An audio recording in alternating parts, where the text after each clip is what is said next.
You're born in the early 70s in Vallejo, California, youngest of two. Yeah. Just describe that for us, if you would. My mom and my real father divorced. I probably was just a couple months old. And so my mom met my stepfather, and he's the one that loved cars. He's the one that worked on cars. But he never drove cars himself. But he wanted to connect to his stepkids and wanted to introduce us to things and be engaged. And he was very, very involved right away with us. And that started with bikes. One day I learned how to ride a bike. I think I was 3, and took the training wheels off right away. And he just, whoa, how did he learn how to ride this bike so quick without training wheels at such a young age?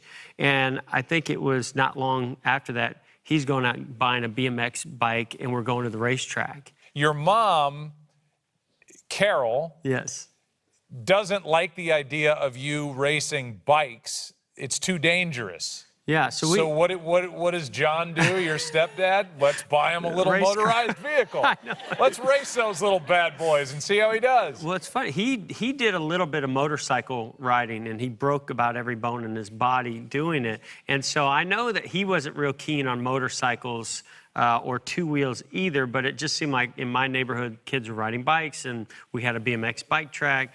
And so he saw where I had the urge to compete. I just wasn't good at anything else except for things that moved. As a kid, some other kids in his neighborhood or someone he knew raced cars, these quarter midgets. I mean, is it fair to say this is kind of like a glorified go-kart? I mean, yeah, the only difference is it has a seatbelt with a roll cage, and the engine is in the back, and you race on oval tracks. And most go-karts you race on road courses. And so so he brought home 2 of those, one for me, one for my sister.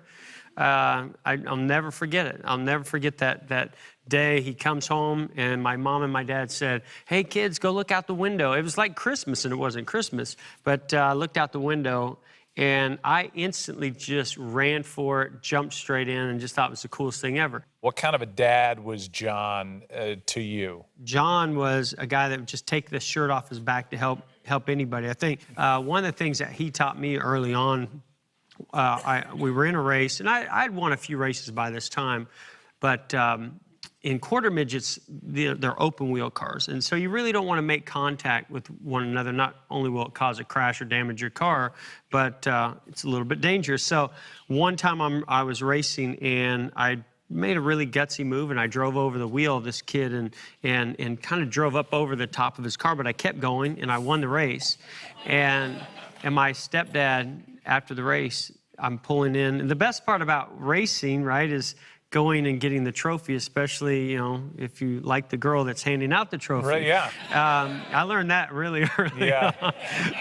Not a boy. And so I'm ready to get the trophy, and my dad says to me, he says, "You're going to give the trophy to that kid." I don't remember what the kid's name was. And I said, "What do you mean?" He goes, "That's not how we race." He goes, "You race clean, you race hard, but you don't drive over the top of somebody." That's not how we talk. And I thought he was joking, but he really made me do it. I mean, I went over there. It was the hardest thing I think I ever had to do. I handed that trophy to him, and I'm sure I had tears in my eyes afterwards because I didn't get it, but it was a great lesson for me, not only about racing, but about life and just, doing things right. And I think that's a lot about my parents.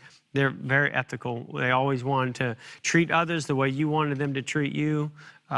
You work hard for everything that you get out of life, and you get out of it what you put into it.